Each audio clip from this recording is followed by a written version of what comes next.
হঠাৎ করে ওমরের নজর একটা বস্তির উপরে পড়ল, যেই করে এখনো আলো জ্বলে আর বাতি জ্বলে। ওমর দূর থেকে ভয় পেয়ে গেলেন, ঘটনা কি? ওই ঘরের ভিতরে আবার এত রাতে বাতি জ্বলে কেন? তাহলে কি দুষ্ট লোকদের কোনো আসর বসেছে নাকি? একটু ভালো করে দেখা দরকার। ওমর বের হয়ে গেলেন, কাছে গেলেন। সাথে কোনো বডিগার্ড নাই, সাথে কোনো খাদেমও নাই। খাদেম তার আসলাম, আসলামকেও সাথে নিতে পারতেন কিন্তু নেন না। এই আসলাম ছিল হযরত ওমর ফারুক রাদিয়াল্লাহু তাআলা আনহুর গোলাম। হযরত ওমর আসলামকে তিনি স্বাধীন করে দিয়েছিলেন, আজাদ করে দিয়েছিলেন। বলেছিলেন, আসলাম আর তুমি আমার গোলামি করা লাগবে না, আজ থেকে তুমি হলে আজাদ। কিন্তু আসলাম বলেছিল চোখের পানি মুছে আর কান্দে আর কয়, নবী ওগো আল্লাহর নবীর সাহাবী, আপনি আমাকে স্বাধীন করে দিতে পারেন, আজাদ করে দিতে পারেন, কিন্তু আমি আসলাম নিয়ত করেছি মরণের আগ পর্যন্ত আমি আপনার খেদমত ছেড়ে যাব না। কি পরিমাণ মহব্বত, কি পরিমাণ ভালোবাসা! যে আসলাম ছায়ার মতো হযরত ওমরের পিছনে লেগে থাকে, কখন কি লাগবে সে আসলামকেও রাতের অন্ধকারে তিনি যখন ছদ্মবেশে বের হতেন জনগণের হালত দেখার জন্য, তাকেও সাথে নিতেন না। একা একা বের হইয়া ওই ঘরের পাশে যায় তিনি শুনেন ঘরের ভিতর থেকে কয়েকটা শিশু বাচ্চার কান্নার আওয়াজ শোনা যায়। ছোট ছোট বাচ্চাগুলির কান্নার আওয়াজ শোনা যায়। হযরত ওমর তিনি তো চলে যাবেন, কিন্তু বাকি ছোট ছোট বাচ্চাগুলির কান্নার আওয়াজ শুনে তিনি থেমে গেলেন। ডাক দিয়ে বলতেছেন, এই ঘরে কে আসো? এত রাতে ঘরে বাতি জ্বলে কেন? আর এই বাচ্চাগুলাই কান্না করে কেন? আমাকে একটু বলো। বলা মাত্রই ভিতর থেকে একজন মহিলার কণ্ঠ ভেসে আসে। মহিলাটা ডাক দিয়া কয়, কে গো? তুমি জানি না, যদি তুমি মুসাফির হও তুমি তোমার পথ ধরে চলে যাও, আমাকে কোনো প্রশ্ন করে আর কাঁদায়ও না, প্রশ্ন করে আমাকে আর আমার কষ্ট বাড়ায়ও না। কে তুমি? জানি না, তুমি তোমার মতো চলে যাও। হযরত ওমর ডাক দেয়া বলে, মা একটু বলো না, কি তোমার কষ্ট? বাচ্চাগুলি কেন কান্না করে? মহিলা তখন বলতেছে, মুসাফির, জানতেই যখন চাও তাহলে তুমি একটু জানো, এই বাচ্চাগুলি হলো একজন শহীদের রেখে যাওয়া ইয়েতিম বাচ্চা। অর্থাৎ বাচ্চাগুলির মা আমি, আমার স্বামী আর বাচ্চার বাবা। তিনি এক যুদ্ধে যায় শহীদ হয়ে গেছেন। তিনটা ইয়েতিম বাচ্চা আমি লালন পালন করতেছি। একজন মহিলা মানুষ কেমন করে তিনটা বাচ্চারে খাওয়াই, তিনটা বাচ্চারে কেমন করে লালন পালন করি। আজ একদিন নয়, 2 দিন হয়ে যায় আমার ঘরে কোনো খানা নাই। ছোট ছোট বাচ্চাগুলি ক্ষুধার যন্ত্রণায় তারা অস্থির হয়ে গেছে। আমাকে বলতেছে সন্ধ্যার সময়, মা গো, ও মা, আর পারি না গো মা, কলিজা চিবায়, মা খানার ব্যবস্থা করো। আমি তো খানার ব্যবস্থা করব কেমন করে? চুলার মধ্যে আমি আগুন জ্বালায়া পাতিলের মধ্যে পানি রাইকা গরম করতেছি আর বলতেছি, ধোঁকা দিচ্ছি, বাবা তোরা একটু ঘুমা। এই যে মা পাক করতেছি, কিছুক্ষণের ভিতরে পাক হয়ে যাবে। আমার ইচ্ছা হলো বাচ্চাগুলি যদি ঘুমায় যায় আর আমাকে জ্বালাবে না, আর আমাকে খানার কথা বলবে না। কিন্তু কিছুক্ষণ আগে বাচ্চারা ঘুম থেকে উইটা আবার বলতেছে, মা গো কই খানা কই? আমার একটা দুধের বাচ্চা ক্ষুধার যন্ত্রণায় অস্থির হয়ে গেছে, আমার বুকের দুধ শুকায় গেছে, আমারও আজকে 3 দিন যাবৎ খানা নাই। ও মুসাফির, তুমি শুনো, তোমাকে সাক্ষী রেখে বলতেছি, একটা শহীদের পরিবারে তো কষ্ট চলছে। একজন শহীদের 3টা বাচ্চা আজকে 3 দিন পর্যন্ত না খাওয়া। ভালো করে শুনো, তোমাকে সাক্ষী রেখে বলছি, মদিনার বাদশা ওমর কেন কবর নিল না? আমি কিয়ামতের ময়দানে আল্লাহর আদালতে উমরের বিরুদ্ধে মামলা দিব। আল্লাহর আদালতে উমরের বিরুদ্ধে মামলা দিব। কেন উমর আমাদের খবর নিল না, খোঁজ নিল না? এই কথা যেই মাত্র মহিলা বলছে, হযরত ওমর তিনি তো নিজের পরিচয় আর দেন না, পশমটা খারায় গেছে। একদম তিনি কাঁপতে শুরু করছেন। কয় কি? ওমরের চোখ থেকে তখন অজান্তেই পানি চলে আসলো। ওমর তখন ডাক দিয়া বলে, মা গো, খলিফা তো বিভিন্ন ব্যস্ততায় থাকি, তুমিও তো একটু খবর দিতে পারতা। মহিলায় কয়, মুসাফির, তুমি তো দেখছি নবীর হাদিস জানো না। আমার নবীর হাদিস হলো বাদশা খবর নিবে, জনগণ খবর দিবে না। এটা হলো আমার নবীর হাদিস। আমি কেন আমার খবর দিব? উমর তো আমার খবর নেওয়ার কথা।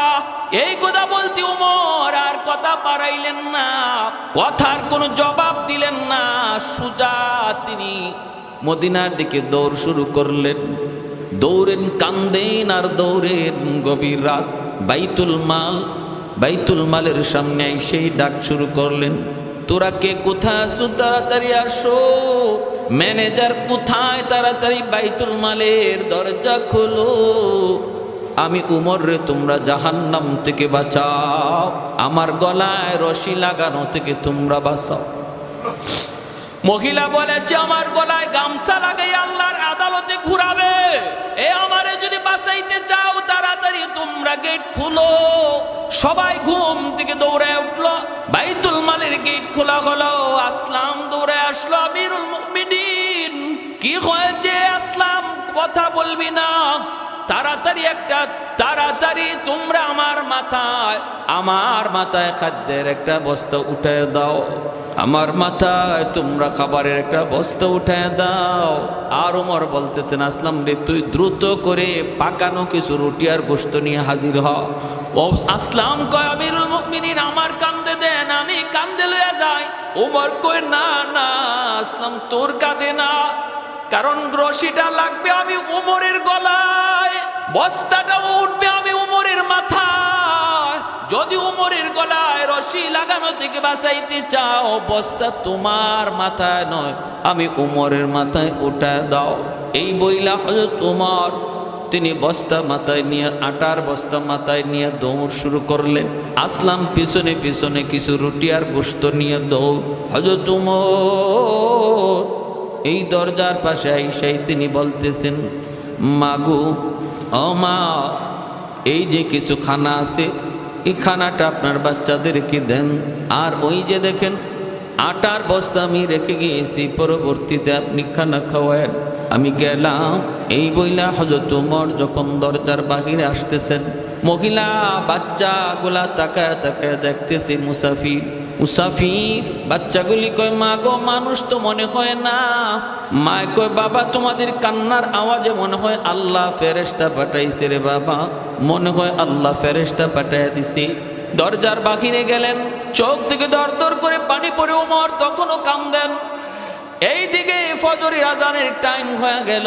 আসলাম কয়, আমিরুল মুমিনিন, একটু চলুন, তাড়াতাড়ি মদিনার দিকে চলুন। হযরত ওমর কয়, আসলাম একটু দাঁড়া। এই জায়গাটাতে দাঁড়ায় আমি ওমর ওই বাচ্চাগুলির কান্নার আওয়াজ শুনেছিলাম রে। এখন আমার মন চায় এখানে দাঁড়ায় আবার বাচ্চাগুলির একটু হাসির আওয়াজ শুই না যায়।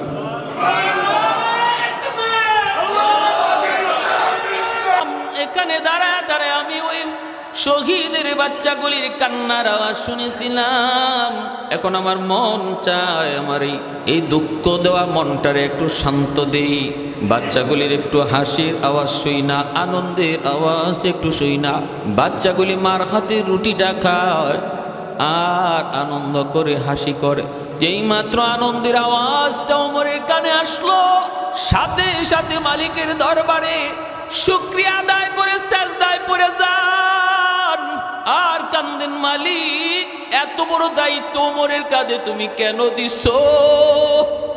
আল্লাহ, আমার তো ভয় হয়, এমন আরো জানি কতটা ঘর পইরা রইছে, মালিক, কেমন করে তোমার আদালতে আমি ওমর জবাব দিব? এই বইলা ওমর তিনি চোখের পানি মুছেন, মদিনায় চলে গেলেন। মসজিদে নববীতে মুসল্লিরা বসা, ইমামতিও করবেন অর্ধ পৃথিবীর বাদশাহ হযরত ওমর ফজরের নামাজ পড়াবেন। নামাজ পড়ায় ওমর বলেন, ইয়া আইয়ুহাল মুসাল্লুন, ও ও মুসল্লিরা, যে যেখানে আসো বসে যাও। ইন্দানা হাদ, আমাদের সামনে একটা বিচার রয়েছে, কঠিন বিচার। যে যেখানে আসো তোমরা বসা থাকো, তোমাদের সামনে একটা বিচার হবে, খতরনাক এক বিচার, অনেক কঠিন এক বিচার। মানুষজন মনে মনে ভাবতেছে রাতের অন্ধকারী খলিফা তিনি তো ছদ্মবেশে হাঁটেন, কোথায় জানি কি অন্যায় দেখছেন, অপরাধ দেখছেন, না জানি এখন বিচার কেমন বিচার হয়। হযরত ওমর তখন পুলিশ ডাক দিলেন তখন ওনার বাহিনী কি ডাইকা বলতেছেন, যাও মদিনার পাশেই অমুক এলাকা, ওই এলাকায় যায় দেখবা রাস্তার পাশে একটা এরকম বস্তি, এরকম একটা ভাঙ্গাচোরা ঘর, এই ঘরে যায় দেখবা একজন মহিলা, সাথে আছে তার 3টা বাচ্চা। যায়া তোমরা বলবা আমি ওমরের ওয়ার্ডার, আমি ওমরের আদেশ, তারা যেন আমার দরবারে হাজির হয়, আমার দরবারে যেন হাজির হয়। তুমি বলবা যদি সে আসতে না চায় জোর করে তারে হাজির করবা। এই বইলা যখন ওমর পাঠায় দিছেন, সাহাবায়ে কেরাম ভাবতেছেন না জানি ওই মহিলা কি অন্যায় করেছে, কি অপরাধ করেছে। কারণ রাতের অন্ধকারে ওমর তিনি তো দেখছেন, হাঁটছেন, হয়তো নজরে পড়েছে, না জানি কি অন্যায় কি অপরাধ ওই মহিলা করলো। তারা তো গেল আর সবাই যার যার জায়গায় বসে আছে। যাইয়াই তারা বলতেছি, চলেন আপনাকে খলিফা ডাকছেন। মহিলা কয় কেউ কি? কে? বলে হযরত ওমর। কলিজা কাইপে উঠছে মহিলার, কয় কি? ওমর আমাকে ডাকলেন দরবারে। বলে কেন? তারা বলতেছে জানি না কেন, তবে বলছেন যদি যেতে না চান জোর করে আপনাকে নেওয়া হবে। কলিজায় পানি নাই, মহিলার ভয় পেয়ে গেছে। বাচ্চাগুলি পর্যন্ত ওমরের নাম শুনলে কাঁপে সবাই। সেখানে অর্ডার হলো যেতে না চাইলে জোর করে নেওয়া হবে। তাহলে অপরাধ কোনো সহজ অপরাধ নয়, অপরাধ কোনো ছোট নয়, জটিল থেকে জটিল। মহিলা ভয় পেয়ে গেছে আর বলতেছে, মালিক কোন অপরাধ করলাম? আল্লাহ কোন শাস্তির মধ্যে তুমি পালাইছো, কোন পরীক্ষার ভিতরে আমাকে ফালাইছো? এতদিন না খাইছিলাম তো ভালোই ছিলাম, রাতে কি খাইলাম না খাইলাম, মুসাফির আমার খানা খাওয়াইলো, আর এখন উমরের আদালতে বিচার। 3 দিন উপাস ছিলাম তো ভালোই ছিলাম। মালিক ওমরের দরবারে আসামি হতে হয় না, এখন তো দেখি উমরের দরবারে আমি আসামি। মহিলা চোখের পানি মুছে আর রানা দিছে। বাচ্চা 3টারে নিয়া, 2 দিকে 2টা বাচ্চা, বুকের দুধের বাচ্চাটারে কুলে নিয়া, দুটা দুধের বাম দিকে ডান দিকে 2 বাচ্চা হাঁটতে পারে, আর একটা বাচ্চা কোলে। ওই বাচ্চারও মার শাড়ি 2রা কাঁপতেছে আর কইতেছে, মা ও মা কি হবে, কি হবে গো মা? মা তখন বলতেছে, বাবা আল্লাহর কাছে দোয়া করো, জানি না কি অপরাধ হয়েছে, কি শাস্তি হয়েছে। হায় আমি যে বলেছিলাম মুসাফিরকে যে উমরের বিরুদ্ধে আল্লাহর আদালতে মামলা দিব, আল্লাহর আদালতে গামছা লাগাবো, গলায় গামছা। হয়তো ওই মুসাফির উমরকে বইলা দিছে, হয়তো ওই মুসাফির উমরকে জানায় দিছে, এজন্য আমার বিরুদ্ধে মামলা। মহিলা রওনা দিছে ভয়ে ভয়ে, কাঁপতে কাঁপতে আল্লাহর দরবারে দোয়া চায় চায়। মদিনার মসজিদে মসজিদ ভরপুর, মুসল্লি সবাই অপেক্ষায়। বিচার হবে একজন মহিলার। আল্লাহর নবীর সাহাবী, অর্ধ পৃথিবীর বাদশাহ, খলিফাতুল মুসলিমিন, আমিরুল মুমিনিন হযরত ওমর ফারুক রাদিয়াল্লাহু তাআলা আনহু মসজিদের মিম্বরের মধ্যে বসে বসে অপেক্ষায়। তাকায় দেখেন, ওই যে দেখা যায় মহিলা আসতেছে। হযরত ওমর পাশাপাশি কাছাকাছি আসা মাত্রই তিনি বলতেছেন, মুসল্লি ভাইয়েরা তোমরা মাঝখান দিয়ে জায়গা করে দাও, মাঝখান দিয়ে জায়গা করে দাও, তারে সামনে আসতে দাও। মাঝখানে জায়গা করে দেওয়া হয়। মহিলা মসজিদের কাছে আইসে যখন মিম্বরের দিকে তাকাই এই ঝাপসা ঝাপসা চেহারাটা দেখা চিনে ফেলেছে। মিম্বরে বসা যে মানুষটা, এই মানুষটাই তো গতকালকের মুসাফির, যেই মুসাফির আমাকে আমার বাচ্চাদেরকে খানা খাওয়াইলো। ওই মুসাফিরকে মদিনার মসজিদের মিম্বরে বসা দেখা যায়। আর মিম্বরে তো সাধারণ কোনো মানুষ বসে না, মিম্বরে বসে খলিফাতুল মুসলিমিন, আমিরুল মুমিনিন ওমর। হায়, তাহলে আমার সাথে গতকাল ওই মুসাফির বেশে যার কথা হয়েছে, উনি তাহলে খলিফাতুল মুসলিমিন।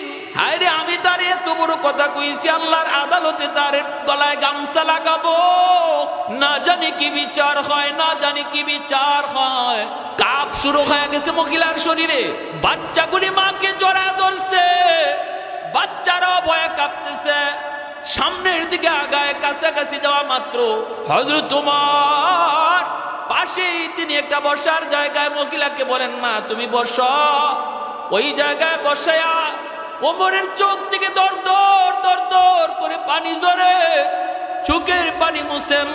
আর একটা গামছা লইয়া, গামছা দিয়া নিজের গলাটারে তিনি বানলেন, এক মাথা দিয়া গামছার এক মাথা দিয়া নিজের গলা বানলেন, আর একটা মাথা ওই মহিলার হাতে ধরায়া দিয়া ওমর বলতেছেন, মাগু ও মাই গামছার মাথাটা তুমি ধরো, আর আমি উমরকে মদিনার অলি গলিতে তুমি ঘুরাও, তবু আল্লাহর আদালতে তুমি আমার গলায় গামছা লাগাইও না। দুনিয়ার আদালতে আমি উমরকে গামছা লাগাইয়া অলি গলিতে ঘোরাও, তবু আমার আল্লাহর আদালতে গলায় গামছা লাগাইও না। আমি কেন তোমার খবর নিতে পারলাম না? মহিলা চোখের পানি মুছে কাঁদতে কাঁদতে অস্থির। মহিলা বলতেছে, আমিরুল মুমিনিন, আমি আপনাকে চিনি নাই, চিনলে আমি এমন কথা বলতাম না। উমর বলেন, তুমি তো অন্যায় করো নাই, তুমি ঠিক বলেছ, ঠিক বলেছ। মহিলাই কয়, আমি আপনাকে চিনি নাই, এজন্য আমি এমন কথা বলছি। তিনি বলেন, তুমি আমার গলায় গামছা লাগায় ঘোরাও। মহিলা এবার কয়, আমিরুল মুমিনিন, আমি আমার অন্তর থেকে আপনাকে মাফ করে দিয়েছি, আপনার উপরে আমার কোনো অভিযোগ নাই, অভিযোগ নাই, অভিযোগ নাই। এখন আমার বুঝে পড়েছে মায়ার নবী কেন বলছেন, আমি নবীর পরে যদি নবী হইতো তাহলে হতো সে উমর। सिद्दीक तेरा नाम से इस्लाम रहेगा, सिद्दीक तेरा नाम से इस्लाम रहेगा, दुनिया की सदाकत में तेरा नाम रहेगा, फारूक तेरा नाम से इस्लाम रहेगा, दुनिया की अदालत में तेरा नाम रहेगा, दुनिया की अदालत में तेरा नाम रहेगा, उस्मान तेरा नाम से इस्लाम रहेगा, दुनिया की सखावत में तेरा नाम रहेगा, हैदर तेरा नाम से इस्लाम रहेगा, दुनिया की शजाअत में तेरा नाम रहेगा, मुआविया तेरा नाम से इस्लाम रहेगा, दुनिया की सियासत में तेरा नाम रहेगा। तो जोरे शुरे बोली अल्लाहु अकबर, और एक तो जोरे अल्लाहु अकबर। मुसलमान अल्लाहु अकबरेर आवाज दिले कोनो असुविधा? কেন অসুবিধা হবে? ইমান যদি থাকে, নারায়ে তাকবীরের আওয়াজ, আল্লাহু আকবারের আওয়াজ দিলে তোমার ইমানের অংশ, ঠিক কি না? এখানে কোনো দল নাই, এখানে কোনো রাজনীতি নাই। নারায়ে তাকবীর আল্লাহু আকবারের ভিতরে কোনো রাজনীতির গন্ধ আনা চলবে না, কারণ এটা ইমানের অংশ। এজন্য ভাইয়েরা আমার, ভালো করে খেয়াল করে শুনি, হযরত ওমর ফারুক রাদিয়াল্লাহু তাআলা আনহু তিনি বুঝা গেছেন আমানতদারি কারে বলে, আমানতদারি কারে বলে। এজন্য রে ভাই, আমার আমানত ছোট হতে পারে, কিন্তু এটা আমার কাছে আমানত, এই দেহটা আমার কাছে আমানত। এজন্য এই দেহের উপরে নিজের সিদ্ধান্ত চলবে না, সিদ্ধান্ত চলবে আল্লাহর। এই দেহটা, এই দেহের কোনো অঙ্গ বিক্রি করা যায় না। কেন অঙ্গ বিক্রি করা যায় না? চোখ বিক্রি করা যায় না, নাক বিক্রি করা যায় না, কান বিক্রি করা যায় না, হাত বিক্রি করা যায় না, কারণ মালিক আমি না, মালিককে আর একটু জোরে।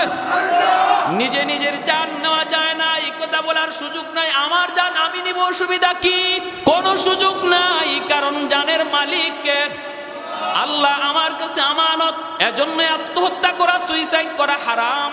এতটা নারাজ, এতটা নারাজ, আল্লাহ এত নারাজ যে নিজে নিজে নিজের জান নেয়, তার ব্যাপারে শরীয়তের সিদ্ধান্ত এলাকার ইমাম, এলাকার গণ্যমান্য তার জানাজার নামাজটা পর্যন্ত পড়তে পারে না, গোপনে গোপনে কয়েকজন পড়ে তারে কবরস্থ করে ফেলো। এতটা নারাজ আল্লাহ তার উপরে, কিয়ামতের ময়দানে এ যেভাবে আত্মহত্যা করছে এইভাবেই জাহান্নামের আগুনে তারে শাস্তি দেওয়া হবে। এত এত নারাজ আর গুসা আল্লাহ তার উপর। কারণ কি? কারণ হলো আমার মালিকানায় তুমি হাত দিছো, ঠিক কি না? আল্লাহর মালিকানায় হাত দিলে আল্লাহ বরদাস্ত করে না। আল্লাহর মালিকানায় হাত দিলে আল্লাহ বরদাস্ত করে না। মৃত্যু আল্লাহর হাতে, ঠিক কি না? কিন্তু ভাইয়েরা বন্ধুরা, জন্য বলতেছিলাম, আমার উদ্দেশ্য হলো আমানতের ভিতরে বুঝানো সন্তান বহুত বড় আমানত রে ভাই। এজন্য অনুরোধ করব, সন্তানটারে যেখানে মন চায় সেখানে ভর্তি করা যাবে না, যা মন চায় তারে শেখানো যাবে না, যা মন চায় তারে কাপড় পরানো যাবে না। আমার সন্তানটারে আমি কেমন পোশাক পরাবো সেটাও আমার আল্লাহর মর্জি মতো চলবে। সন্তানরে কি পরাবো সেটাও আমার আল্লাহর মর্জি মতো। আমার সন্তানের চিন্তা ফিকির কি করাবো সেটাও আমার আল্লাহর মর্জি মতো। আমার সন্তানরে ঘরে কি দেখাবো সেটাও আল্লাহর মর্জি মতো। আমার সন্তানরে কান দিয়ে কি শোনাবো সেটাও আমার আল্লাহর মর্জি মতো। ঘরের ভিতরে টেলিভিশন চলবে, সন্তান সিনেমা দেখবে, সন্তান গান শুনবে, সন্তান কান দিয়ে গান শুনবে, চোখ দিয়ে সিনেমা দেখবে। যেই বাবা যেই মা এই দৃশ্যগুলি সন্তানকে দেখাইলো শুনাইলো, আমানতে খেয়ানত করলো, সন্তান আল্লাহর আদালতে কইব, মালিক আমি তো ছোট্ট বাবু, বুঝি নাই, আল্লাহ তোমার আদালতে মামলা দিলাম, তোমার আদালতে মামলা দিলাম। বাচ্চাগুলি ছোট্ট হলো, তাদের কান হলো অডিও রেকর্ডার, চোখ হলো তাদের ভিডিও রেকর্ডার। শিশু বয়সী বাচ্চা চোখ দিয়ে যা দেখে মরণ পর্যন্ত এটা তার ইয়াদ থাকে। শিশু বয়সী বাচ্চা কান দিয়া যা শুনে মরণ পর্যন্ত ইয়াদ থাকে। কারণ শিশুকালে তার দিল দেমাগ হলো কাদা মাটির মতো, যা লিখবেন তাই লেখা যায়। মাটি যদি শক্ত হয়ে যায় লিখতে চাইলেও লেখা যায় না। এজন্য বাচ্চাগুলি শিশু বয়সেই তারে যা শিখাইবেন এটাই তার মরণ পর্যন্ত আসর থাকবে। এজন্য বলি, আলেম বানান নূরুন আলা নূর, হাফেজ বানান নূরুন আলা নূর। বানাবেন না আপত্তি নাই, ডাক্তার বানান, ইঞ্জিনিয়ার বানান, কিন্তু বলবো 5 বছর শিশুকালে মাদ্রাসায় পড়াইতে হবে। শুধু মক্তবে 1 ঘন্টা পড়াইলে পরে বাপ মার জিম্মাদারি আদায় হবে না। কারণ 1 ঘন্টা মক্তবে হুজুরে পড়ায় 100-200 ছাত্র, পড়াইব কখন, সবক দিব কখন, নিব কখন? 1 ঘন্টার সময় 200 ছাত্ররে একজন হুজুরে ফরানি তো পরে আগে মায়ের বাঙ্গানি আর সারানি, এতই তো তার 1 ঘন্টা যাবে, ঠিক কিনা? খালি এরা মামলা শেষ করতে, এই মক্তবের বাচ্চাদের মামলার বিচার করতে 1 ঘন্টা লাগবে, পড়াইবা টাইম কই? অতএব বাপ মা যদি মনে করো আমি তো আমার পুত্রে মক্তবে দিছি, আমি আমার বাচ্চারে বক্তব্য দিছি, নো নো, দায়িত্ব আদায় হয় নাই। বাবা হিসেবে দায়িত্ব আদায় হবে না। নুরানি মাদ্রাসাগুলাতে এখন 5 বছর মাদ্রাসায় পড়াইলে স্কুলের অঙ্ক ইংরেজি সমমানের পড়ানো হয়। আপনার ছেলে কি অনায়াসে আপনি হাই স্কুলে ভর্তি করতে পারবেন 5 বছর পরে। কারণ মাদ্রাসাগুলোতে এখন অঙ্ক ইংরেজি স্কুলের মানের আছে, বর্তমানে আছে। আমাদের জমানায় তাও ছিল না, আমাদের সময় তাও ছিল না। এজন্যই আমার আব্বা আমারে 5 বছর স্কুলে পড়াইছে, যে কারণ মাদ্রাসায় তখন অঙ্ক ইংরেজি একবারে নাই বলতেই ছিল না। এখন ওলামায়ে কেরাম এগুলাকে যুক্ত করছেন এই ভেবে যে অনেক বাপ মাই পরবর্তীতে চিন্তা করে যে তার আধুনিক জেনারেল লাইনে পড়াবে, তো জেনারেল লাইনে পড়াইতে 5 বছরের ভিতরে সে যেন দিন লইয়া যাইতে পারে, আল্লাহর পরিচয় লইয়া যেন যাইতে পারে। এজন্য জেনারেল শিক্ষার সমন্বয়ে 5টা বছর মাদ্রাসা চলে। আমারে যখন আমার আব্বা স্কুল থেকে মাদ্রাসা আনেন তখন আমার চাচারা বাধা দিয়েছেন। আমি তখন ক্লাস 5-এ বৃত্তি পাইছি। চাচারা বাধা দিছেন, পোলাটারে মাদ্রাসায় ভর্তি করতেছো, খাইব কেমনে, চলবো কেমনে, বউ ফালবো কেমনে? সমাজে এমন কথা আসেনি না নাই? মাদ্রাসায় পড়লে বউ ফালা যায় না। হ্যাঁ, তো আমার আব্বা বললেন যে আমার ছেলেরে জিগাও সে কোথায় পড়বে। আমাকে আব্বা স্কুলে নিয়ে যাইতেন আর বলতেন, বাবা তোমার স্কুলে নিতেছে ঠিক, কিন্তু তুমি কিন্তু মাদ্রাসায় পড়বা। আমার গোষ্ঠীতে কেউ মাদ্রাসাত নাই, কেউ নাই, সব জেনারেল শিক্ষায় শিক্ষিত। আমার ফ্যামিলি তো আমি শুধু একা। ছোট ভাই বর্তমানে এখন আইন মন্ত্রণালয়ের উপসচিব, বহুত বড় প্রমোশন হয়েছে কয়েকদিন আগে, আইন মন্ত্রণালয়ের উপসচিব আমার আপন ছোট ভাই। এরপরের ছোট ভাইটা আমেরিকা নিউ ইয়র্কে ফ্যামিলি সহ। 3 ভাই আমরা, 1 বোন ঢাকাতে আছে, আমি শুধু মাদ্রাসায়। আমার চাচারা যখন জিজ্ঞেস করলেন, বাবা কি ব্যাপার, তুমি স্কুলে পড়বা না মাদ্রাসায় পড়বা, কারণ সিদ্ধান্ত আমার উপরে চলে আসছে, আমি যা বলবো তা। আমি স্কুলে যাইতাম আর আব্বা আমারে বিকালবেলা মাদ্রাসায় লয়ে যেতেন, মাদ্রাসায় নিয়ে ঘুরাইতেন, মাদ্রাসা দেখাইতেন। এজন্য মাদ্রাসার প্রতি আমার দরদ জন্মে গেছে, আমারও মায়া লেগে গেছে। স্কুলে যাই কিন্তু স্বপ্ন দেখি মাদ্রাসার। তো চাচারা যখন জিজ্ঞেস করছেন তুমি কই পড়বা বাবা, স্কুলে না মাদ্রাসায়, আমি ফার্স্ট চান্সে বলছি মাদ্রাসায় পড়বো, সিদ্ধান্ত পাই না। আমার আব্বা আমারে মাদ্রাসায় দিয়ে ঠকছেন, কি করেন আপনারা, ঠকছেন? হ্যাঁ, আমার চাচারা যারা বাধা দিয়েছিলেন তারা তো এখন দেখতেছে আলহামদুলিল্লাহ, সারা দেশব্যাপী সুনাম। এলাকার মধ্যে আমার ভাই এখন সচিব, কিন্তু তার এতটা পরিচিতি নাই, আল্লাহ রহমতে যতটা পরিচিতি আমার আছে, ঠিক না? তাইলে আপনি আপনার মাদ্রাসায় ছেলেরে দিতে, ছেলেরা আলেম বানাইতে আপনার কোন জিনিস বাধা দিচ্ছে? সমাজের ওই কথা যে বউ ফালবো কেমনে, চলবো কেমনে, এই কথা আপনার বাধা দিচ্ছে। যারা এই সমস্ত কথাকে উপেক্ষা করে সন্তানরা মাদ্রাসায় পড়াইতেছে, যে আমার সমাজ কি বলল সেদিকে আমি দেখব না, আমি দেখতেছি আমার আল্লাহ আমার উপর রাজি কিনা, এই চিন্তায় যারা সন্তান মাদ্রাসায় দিছে, হাসরের মাঠে তাদের মাথায় মুকুট পরানোর জন্য আল্লাহ অপেক্ষায় বসা থাকবে। আর হাসরবাসী দেখবে কেন আল্লাহ ওই আলেমের বাবা হাফেজের বাপ মারে কেন মুকুট পড়াবে, এজন্য স্পেশাল তাদের এই পুরস্কারটা। সমাজ চলছিল একদিকে, সমাজ বলছিল তোমার ভিন্ন কথা, কোনো কথা তুমি কান দাও নাই, সমাজের তালে চলো নাই, আমি আল্লাহকে রাজি করার নিয়তে আমানতের 100 আমানতদারি আদায় করেছো, পুরস্কার আমি আল্লাহ নিজের হাতে দেব, পুরস্কার নিজের হাতে দেব, তুমি আমানতদারি 100 আদায় করেছো। দৌউহু আহসানু মিন দৌই শামস, মায়া নবী বলে এই মুকুটের পাওয়ার সূর্যের পাওয়ারের চেয়েও বেশি হবে।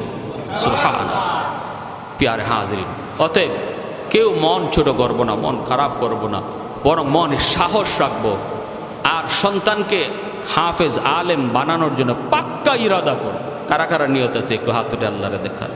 আল্লাহ প্রতিটা হাতকে তুমি কবুল করো ভাই। এজন্য দুনিয়াতেও মানুষের কাছে ইজ্জত। মুফতি সাহেবের আব্বা, হাফিজ সাহেবের আব্বা, মরণের পরও আল্লাহ হাফিজ সাহেবের আব্বা কুয়া ডাক দিবে, নাম ধরে ডাক দিবে না। মুফতি সাহেবের আব্বা আম্মা কুয়া আল্লাহ ডাক দিবে। একজন আলেমের বাপ মার এতটা সম্মান আল্লাহ হাসরের মাঠে দিবে। আমরা চাই না এই সম্মান পাইতে? ইনশাল্লাহ সবাই চাইতো। প্যারে হাজরিন, এজন্য বলি লম্বা কোনো কথা না, শেষ কথা এটাই, আপনাদের এই এলাকা আমার পরিচিত এলাকা। আমি ছোট্টবেলা আপনাদের এই এলাকায় হাঁটাহাঁটি করছি। যখন থানাগাঁও মাদ্রাসায় দাখিল পরীক্ষা দিয়েছি, সে 98 ইংরেজিতে, আমি মাদ্রাসায় গেছি, তালবাড়ি হুজুরের খুব মহব্বত করতেন, ওখানে যেয়ে বসতাম, ক্লাসে বসতাম। 6 মাসের জন্য থানাগাঁও আসছিলাম, আইসা এই দাখিল মাদ্রাসায় দাখিল দিয়েছি, গৌরপুর মাদ্রাসায় গেছি, আসা যাওয়া করছি।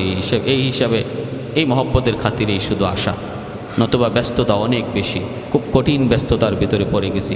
আপনারা আমার খুব কাছের মানুষ, আপন মানুষ, মহব্বতের মানুষ। খাস করে দোয়া চাই আল্লাহ পাক যেন সকল ব্যস্ততাকে আসান করে। সবাই বলেন আমিন। নগদ? আচ্ছা ঠিক আছে, আলহামদুলিল্লাহ। এখন হুজুর বলতেছেন যে আপনারা আমার মহব্বতে এই দিনের প্রতিষ্ঠানে যদি আমার হাতে কেউ কিছু টাকা দিতে চান এই মাদ্রাসার জন্য, যদি এমন কোনো ভাই থাকেন, আমি কোনো কালেকশনের বক্তাও না, কালেকশন করিও না, তবে প্রতিষ্ঠান যদি আমাকে বলে, ওই এইভাবেই সহজ সাদা মাটায় কিছু কথা বলি, ভাই আসেননি কেউ দেওয়ার, আলহামদুলিল্লাহ অনেকেই দিয়া দেয়। তো এই দিনের কাছে আল্লাহ যেন আপনার বংশ থেকে একজন হাফিজে কোরআন আলেমে দিন আল্লাহ কবুল করে, হাসরের মাঠে যেন আল্লাহর হাতে আপনি মুকুট পান। একজন ভাই বলেন, হুজুর ইনশাআল্লাহ আমি এখন নাই, হাদানা লিহাযা ওয়া মা কুন্না লিনাহতাদিয়া লাউলা আন হাদানাল্লাহ লাকাদ জাআত রুসুলু রাব্বিনা বিল হক রব্বানা যালামনা আনফুসানা ওয়া ইল্লাম তাগফির লানা ওয়া তারহামনা লানাকুনান্না মিনাল খাসিরিন রব্বিগফিরলি ওয়া লিওয়ালিদাইয়া ওয়ারহামহুমা কামা রব্বায়ানি সগীরা রব্বিরহামহুমা কামা রব্বায়ানা সগীরা রব্বিরহামহুমা কামা রব্বায়ানা সগীরা। ও মালিক, কুদরতি নজরে একটু তাকায় দেখো, আয় আল্লাহ প্রতিকূল আবহাওয়ার ভিতরেও তোমার কিছু বান্দারা তোমার মহব্বতে আয় আল্লাহ একত্রিত হইয়া তোমার কোরআনের কথা তোমার নবীর কথা শুনতেছে। আল্লাহ আমলখানা যদি পছন্দনীয় হয় এর উসিলায় জীবনের সব গুনাহ খাতা মাফ করিয়া দিও। আয় আল্লাহ সামনের দিকে তাকাইলে অনেক যুবক ভাইকে নজরে পড়তেছে, যে যুবক যৌবনে পাগলামি করার কথা, যেই যুবক এই সময়ে আয় আল্লাহ বন্ধুদের সাথে সময় কাটানোর কথা, আয় আল্লাহ তা না করে তোমার দ্বীনের খাতিরে আল্লাহ বসে বসে তোমার পবিত্র কথাগুলি শুনতেছে গো আল্লাহ। ও মালিক, আজকের এই বর্ষাকে আমাদের প্রত্যেকের জন্য নাজাতের উসিলা বানায় দাও আল্লাহ। জানি না গো মালিক কার কখন কোথায় কিভাবে তুমি মরণ লিখে রাখছো। কত যুবক যৌবনে কবরে চলে গেল, কত ভাই ছোট ভাই বড় ভাইয়ের আগে কবরে চলে গেল। ও আল্লাহ, একসাথে খেলাধুলা করছি, একসাথে ঘুরছি, একসাথে পড়ালেখা করছি, আজকে বন্ধু কবরে শুয়ে আছে, জানি না কার মরণ কোথায় লিখে রাখছো। যার মরণ গাড়িতে বাড়িতে আসার সুযোগ নাই, যার মরণ প্রবাসে দেশে আসার সুযোগ নাই, আল্লাহ মরণের আগে আগে আমাদেরকে পাক্কা নামাজি দিনদার বানায় দাও। বেনামাজি বানায়া কাউরে তুমি কবরে নিও না গো আল্লাহ। আমরা খাটি দিলে সবাই তওবা করলাম, বাকি জিন্দিগিতে আর কোনোদিন নাফরমানি করবো না, আর কোনোদিন গুনার পথে যাবো না, আর কোনোদিন গুনার দিকে পা বাড়াবো না। মেহরবানি করে প্রত্যেকের তওবাকে কবুল আর মঞ্জুর ফরমাও। যারা হাত বাড়াইছি গো মালিক, জানি না কার জানি আমার মতো দুঃখিনী মা দুনিয়ায় নাই। যার মা নাই সে জানে মা কত বড় নিয়ামত, যার বাবা নাই সে জানে বাবা কত বড় দৌলত। আল্লাহ, অনেকে হয়তো আমার মতো এখানে মা হারা, যার মা শেষ ঘরে গিয়ে আম্মা কয়া ডাক দিবে, যার মা আছে ঘরে গিয়া মা কয়া ডাক দিবে, মায়ের দরজাটা খুলবে। আমার মতো যার মা নাই, মা কয়া আজকে ডাক দিতে পারে না। যেই সন্তানের মা আছে, যেদিন সন্তান বাড়িতে আসার নাম বলে, ওই রাতে দক্ষিণী মা সারা রাত ঘুমায় না, সন্তানের অপেক্ষায় দাঁড়ায় দাঁড়ায় কাঁদে। আল্লাহ, আজকে আমার মতো যার মা নাই, এমন মা দুনিয়ার কোথায় গেলে আমরা পাবো? মার বয়সের কত মহিলা দেখা যায়, মারে দেখা যায় না। এই আল্লাহ, ঘরে গিয়া মার কাপড় চোপড় পাওয়া যায়, মার খাটটা দেখা যায়। যেই পালঙে ঘুমাইতো ওই পালংটা এখনো আছে, মা নাই। ও মালিক, তোমার হাবিব তো বলেছে সন্তান যখন বাপ মার জন্য দোয়া করে তোমার দরবারে সরাসরি কবুল। এই সামতি মাদ্রাসার মাহফিলে একটু তাকায় দেখো, মা হারা সন্তান চোখের পানিটা ফালায়া তোমার কাছে মার জন্য কান্দে। যার বাবা নাই গো মালিক, যেই বাবা ঘর বানায় দিয়া গেল, মাথার উপরে লাইট জ্বলে, ফ্যান ঘুরে, ওই বাবা আজকে যেই কবরে শুয়ে আছে, আলো নাই বাতাস নাই। আল্লাহ, বাপ মার কবরে তুমি আলো বাতাসের ব্যবস্থা করে দিও, বাপ মার কবরে জান্নাতে বিছানা বিছায়া দিও। আয় আল্লাহ, দাদা দাদি নানা নানি শ্বশুর শাশুড়ি বিবি বাচ্চা ভাই বোন, ডাইনে বামে সামনে পিছনে যত মায়ার মানুষ কবরে শুয়ে আছে, আল্লাহ এই মাদ্রাসার খাতিরে মাহফিলের খাতিরে প্রত্যেকের কবরকে জান্নাতের বাগান বানায়া দিও। আয় মাওলাই করিম, আয় আল্লাহ, আমাদের আব্বা আম্মা যাদের জীবিত হায়াতে বরকত দিয়া দাও।